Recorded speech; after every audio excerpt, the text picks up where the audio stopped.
محترم سامعین، شروع اسلام میں رات کی لمبی نماز فرض تھی۔ اس کا ذکر سورہ مزمل کے شروع میں ہے، بعد میں یہ فرضیت منسوخ ہو گئی، جیسا کہ سورہ مزمل کی آخری آیت میں ذکر ہے۔ 5 نمازیں معراج کی رات فرض ہوئی تھی۔ پہلے 50 نمازیں فرض ہوئی تھی۔ حضرت موسیٰ علیہ السلام نے نبی علیہ السلام سے عرض کیا تھا کہ آپ کی امت اتنی نمازیں نہیں پڑھ سکے گی، آپ اللہ تعالیٰ سے کمی کی درخواست کریں۔ اس طرح کئی بار کی درخواست پر کم ہو کر 5 رہ گئی۔ اللہ تعالیٰ نے فرمایا ہی خمس وہی خمسون، یعنی پڑھیں گے 5 اور ثواب 50 کا ملے گا۔ حضرات محترم، ایمان لانے کے بعد سب سے اہم چیز نماز ہے۔ نماز اسلام کا بنیادی رکن اور ستون ہے۔ قرآن مجید میں تقریباً 100 دفعہ نماز کا ذکر آیا ہے۔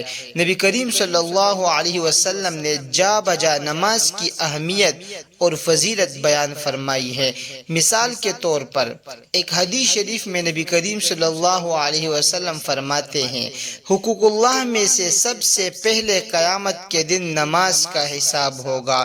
اگر نماز پوری نکل آئی تو آدمی کامیاب، اگر نماز خراب نکلی تو ناکام۔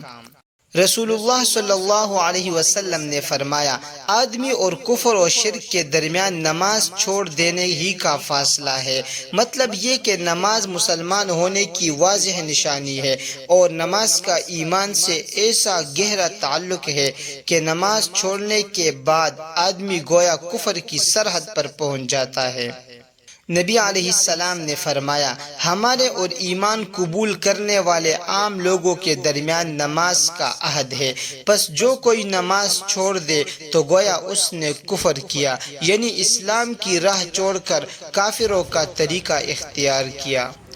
حضرت عبداللہ بن عمرو بن عاص رضی اللہ عنہ فرماتے ہیں کہ ایک دن رسول اللہ صلی اللہ علیہ وسلم نے نماز کے بارے میں گفتگو کرتے ہوئے ارشاد فرمایا کہ جو بندہ نماز اہتمام سے ادا کرے گا تو قیامت کے دن اس کے واسطے نور ہوگی اور دلیل ہوگی اور اس کے لیے نجات کا ذریعہ بنے گی، اور جس شخص نے نماز کی ادائیگی کا اہتمام نہیں کیا تو اس کے لیے نہ نور ہوگا، نہ دلیل ہوگی اور نہ نجات، اور وہ قیامت کے دن قارون، فرعون، حامان اور مشرکین مکہ کے سردار ابی بن خلف کے ساتھ ہوگا۔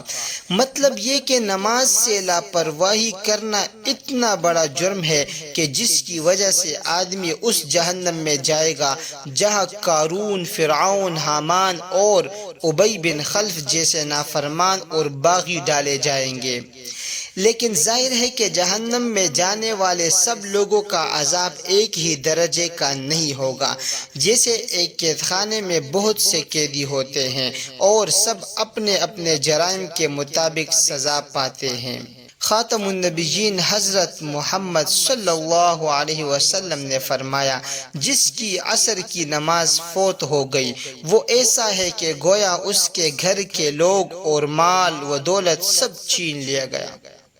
سردار دو جہان خاتم النبیین حضرت محمد صلی اللہ علیہ وسلم نے فرمایا، مسلمان فرض نماز کا وقت آنے پر اس کے لیے اچھی طرح وضو کرے، پھر پورے خشوع اور اچھی طرح رکوع اور سجدے کے ساتھ نماز ادا کرے تو وہ نماز اس کے واسطے پچھلے صغیرہ گناہوں کا کفارہ بن جائے گی، جب تک وہ کسی کبیرہ گناہ کا مرتکب نہ ہوا ہو، اور نماز کی یہ برکت اسے ہمیشہ ہمیشہ حاصل ہوتی رہے گی۔